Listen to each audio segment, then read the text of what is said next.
कराची वालों के लिए एक और खुशखबरी। कराची में के इलेक्ट्रिक बस सर्विस के नए रूट का आज से आगाज हो गया।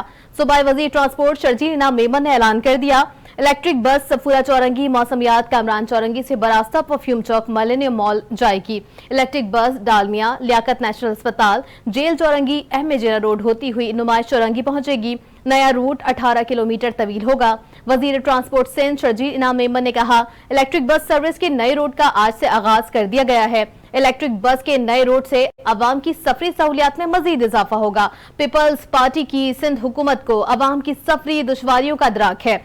अवाम को सस्ती और आरामदा सवारी की फराहमी पीपल्स पार्टी हुकूमत की अवलीन तरजीह है। आपको एक बार फिर बताते चलें कि वजीर ट्रांसपोर्ट शर्जील इनाम मेमन ने कहा है कि इलेक्ट्रिक बस सर्विस के नए रूट का आज से आगाज कर दिया गया है, जबकि इलेक्ट्रिक के बस के नए रूट से अवाम को सफरी सहूलियात में मजीद इजाफा हो जाएगा।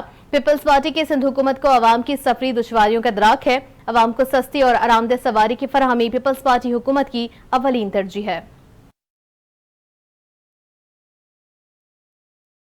न्यूज स्टूडियो से फिल वक्त इतना ही। मजीद खबर अपडेट्स के लिए देखते रहिए उर्दू न्यूज नेटवर्क।